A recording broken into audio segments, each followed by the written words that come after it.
নারীরা যারা বোরকা মেইনটেইন করে, যারা বোরকা পরে, যারা হিজাব মেইনটেইন করে, নিকাব মেইনটেইন করে, তারা এই বোরকা পরেও জাহান্নামে যাবে যদি তারা ৬টি নিয়ম না মানে। জোরে বলেন, কয়টি নিয়ম? ৬টি নিয়ম যদি কোনো নারী বোরকা পরার পরেও না মানে, সে হবে কনফার্ম জাহান্নামী। ঠিক কিনা বলেন? আল্লাহ তাআলা হাবিবের মাধ্যমে জানিয়েছেন, নবী করিম সাল্লাল্লাহু আলাইহি ওয়াসাল্লাম বলেছেন, যেই নারী নিজের রূপকে ঢেকে রাখে, নিজের রূপকে পরপুরুষের সামনে শো করে না, প্রদর্শন করে না, তাকে আল্লাহ তাআলা নিজেই ভালোবাসেন। সুবহানাল্লাহ পড়ে। তবে নারীরা বোরকা পরলেই হবে না, ৬টা নিয়ম মানতে হবে। ১, স্টে ইনডোরস।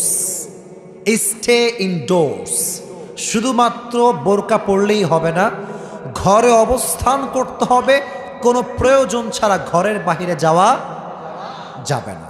এখন দেখবেন অনেক নারীরা কাজ থাকলেও বাসার থেকে বের হয়, কাজ না থাকলেও দেখবেন ঢ্যাং ঢ্যাং ঢ্যাং ঢ্যাং করে ঘুরে বেড়ায়। এরকম মেয়ে আছে না নাই? ওয়াকরনা ফি বুয়ুতিকুন্না ওয়ালা তাবাররাজনা তাবাররুজাল জাহিলিয়াতিল উলা। আল্লাহ তাআলা বলছেন, হে নারীরা, তোমরা ঘরে অবস্থান করো, জাহিলি যুগের নারীর মতো তোমাদের স্বভাব আর চরিত্র হওয়া যাবে না। চিল্লায় কোন ঠিক কিনা? ঘরে থাকতে হবে ১ নাম্বার। শুধু বোরকা পরলেই হবে না, কোনো প্রয়োজন ছাড়া ঘরের বাহিরে নারীরা বের হবে। প্রয়োজন থাকলে সেটা ভিন্ন ব্যাপার, কিংবা কোথাও ঘুরতে যাবেন স্বামীর সঙ্গে, দ্যাটস ডিফারেন্ট। বাট কিছু কিছু মেয়ে দেখবেন সকালেও বের হয়, বিকালেও বের হয়, রাত ১২টার সময়ও ঘুরে বেড়ায়। বলে যে কেন বাহিরে এসেছো? বলে জানি না। বলে কেন জানো না? বলে তাও জানি না। এরকম মেয়ে আছে না নাই? তাহলে ঘরে থাকার দরকারটা আছে না নাই? This is the first rules. Number 2, নারীরা বোরকা পরলেই হবে না, নারীদেরকে they have to avoid the free mixing. কিছু কিছু মেয়ে দেখবেন বোরকাও পড়ে, স্কুলে, কলেজে, ইউনিভার্সিটিতে বোরকাওয়ালি মেয়েরা পুরুষদের সঙ্গে সুন্দর করে গায়ে গা, হাতে হাত মিলিয়ে চলতে থাকে। কি এই বোরকার কি দাম আছে আল্লাহর কাছে? Show off. এটা কি অফ? Show off. কিছু কিছু মেয়ে তো ভাই বোরকাটা পরেই পার্কে গিয়ে প্রেম করার জন্য। এটা ঠিক না। শুধু বোরকা পরলেই হবে না, you have to avoid the free mixing. কোনো নারী যদি চেহারা ঢাকে, হাত ঢাকে, মুখ ঢাকে, চোখ ঢাকে, আর সেই নারী যদি পুরুষদের সঙ্গে অবাধে চলামেশা করে, আল্লাহর কসম এই পর্দার দাম আল্লাহর কাছে 4 আনা পয়সাও হতে পারে না। ফ্রি মিক্সিং অ্যাভয়েড করতে হবে। কারণ আল্লাহ তাআলা বলেছেন 22 পারাতে, আল্লাহ তাআলা বলেছেন, ইন্নামা ইউরিদুল্লাহু লিইউযহিবা আনকুমুর রিজসা আহলাল বাইত ওয়া ইউতাহহিরাকুম তাতহীরা। আল্লাহ তাআলা বলেছেন, আমি পর্দা কেন দিয়েছি? আল্লাহ বলছেন, আমি পর্দা দিয়েছি এই জন্য যাতে নারীরা পুত পবিত্রা থাকতে পারে। সুবহানাল্লাহ পড়ে। এখন যদি কোনো নারী পর্দায় থেকে ফ্রি মিক্সিংয়ে ঘুরে বেড়ায়, সে কি আসলে পবিত্র আর থাকতে পারবে? 2 নাম্বার রুলস, যে নারীরা ফ্রি মিক্সিংকে অ্যাভয়েড করবে, তবেই তার বোরকার মূল্য বাড়ায় দিবে একজন, তিনি কে? Number 3, they have to protect their voice from গায়রে মাহরাম মেল। কিছু কিছু মেয়ে আছে দেখবেন বোরকাও পরে, হেজাবও পরে, আর রাতের বেলা আসলেই হ্যালো জান কি করো, আছে না নাই? কিন্তু সেই মেয়েটা কিন্তু খুব ভালো, বোরকাও পরে, হাত মোজাও পরে, কিন্তু রাত আসলে হ্যালো হ্যালো জান জান করে। এই বোরকার কোনো দাম আল্লাহর কাছে আছে? নাই। এটা আপনাকে বুঝতে হবে। আপনার যে ভয়েস, এটা হচ্ছে পর্দার অন্তর্ভুক্ত।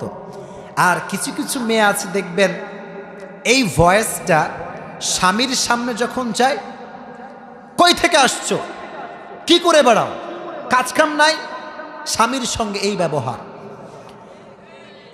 আর যখন দেবর সাহেব কল দেয়, কি খবর, ভুলেই তো গেছি না আমাকে, ঠিক কিনা বলেন ভাইরা আমার? আপনার কণ্ঠ আপনার জন্য পর্দা। যদি এটাকে বিউটিফাই করে প্রেজেন্ট করতে চান, স্বামীর সামনে করতে হবে, কোনো পরপুরুষের সামনে এটা করা যাবে না। আল্লাহ মা বোনদেরকে বোঝার তৌফিক দান করুক, পড়া আমিন।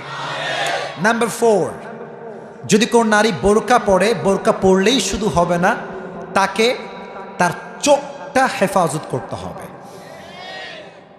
অনেক মেয়ে আজকাল বোরকাও পরে, আর বোরকার তল দিয়ে ঘুইরা ঘুইরা তাকায়, কোনটা সুন্দর আছে দেখি তো একটু তাকায়। এটা ঠিক না বোন।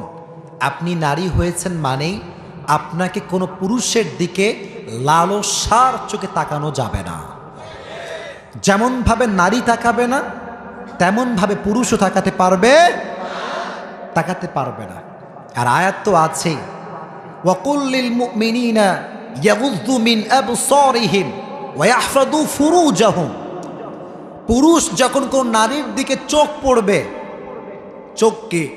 চোখে চোখ থাকবে না নেমে যাবে, কথা কম থাকবে না নেমে যাবে, চোখ নামিয়ে ফেলবে পুরুষরা। নারীরাও সেম। কোনো পুরুষের দিকে লালসার চোখে তাকানো হালাল না হারাম? আল্লাহ মা বোনদের এই চোখটাকে হেফাজত করার তৌফিক দান করুক, সকলে পড়া আমিন। নাম্বার 5, এই তো শেষের দিকে আমরা চলে এসেছি। 5 নাম্বার, নারীরা শুধু বোরকা পরলেই হবে না, সফরের ক্ষেত্রে যে নিয়মটা ইসলাম দিয়েছে এটা মানার দরকার আছে না নাই? নারীরা যখন দূরে কোথাও ভ্রমণে যাবে, তারা গায়েরে মাহরাম পুরুষ নয়, একজন মাহরাম পুরুষের সঙ্গে সফর করবে। কোনো নারীর জন্য মাহরাম পুরুষ ছাড়া সফর করা ঠিক নয়, জায়েজ নয়। এই জন্য নারী শুধু বোরকা পরলেও হবে না, সফরের ক্ষেত্রে মাহরাম পুরুষকে নিয়ে সফর করার দরকারটা আছে না নাই? আচ্ছা, 5 নাম্বার লাস্ট, এটা লাস্ট, এরপরে আমরা ফুল ওয়াজ করব ইনশাআল্লাহ। সেটি হচ্ছে, নারীরা দেখবেন আজকাল সুন্দর বোরকাও পরে, এমন একটা পারফিউম মেখে বের হয়, ওই 14 মাইল দূর থেকে পুরুষটা দৌড় দিয়ে চলে আসে, কোন আয়া হে হবে, আছে না নাই? এটা নারীরা বাজে উদ্দেশ্যে করে। হ্যাঁ, সুগন্ধি ভালো, কিন্তু নারীর মতলব খারাপ। সে চায় আমার দিকে একটু তাকাও, একটু তাকাও। বোনটা বুঝলো না, যতবার যুবকটা তার দিকে বাজে চোখে তাকাবে, ততবার জেনার গুনাহ তার আমল নামায় লেখা হবে। আল্লাহর হাবিব বলেছেন, যেই স্ত্রী বা যেই নারী পারফিউম মেখে ঘর থেকে বের হয় এবং তার সুগন্ধি দেখে যে যুবকটা তার প্রতি আকর্ষিত হয়, অ্যাট্রাকটিভ হয়, প্রত্যেকটা পুরুষের সঙ্গে জেনা করার গুনাহ তার আমল নামায় অ্যাড হবে। নাউজুবিল্লাহ পড়া। আল্লাহ তাআলা মা বোনদেরকে এই 6টি নিয়ম মেনে চলার তৌফিক দান করুক, সকলেই পড়েন আমিন। এত কথা বললাম বোনদের জন্য। বোনেরা, I am your well wisher, I am not your enemy. আমি আপনার শত্রু না, আমি আপনার কল্যাণ চাই, খারাপ চাই না, ঠিক কিনা? কিছু কিছু বোন বোঝে না, বিরুদ্ধে গেলেই মনে করে হুজুর আমার বিপক্ষের লোক। না, আমরা ওয়াজ করি কোরআন থেকে, এটা কারো পক্ষে যাবে, কারো বিপক্ষে যাবে। পক্ষের লোক তো আগেই খুশি, আর বিপক্ষের লোক আরো খুশি হবে এই জন্য যে সে সঠিক রাস্তা খুঁজে পেয়েছে। আল্লাহ তাআলা আমার মা বোনদেরকে কথাগুলো মেনে বুঝে আমল করার তৌফিক দান করুক, সকলেই জোরে সরে পড়া আমিন।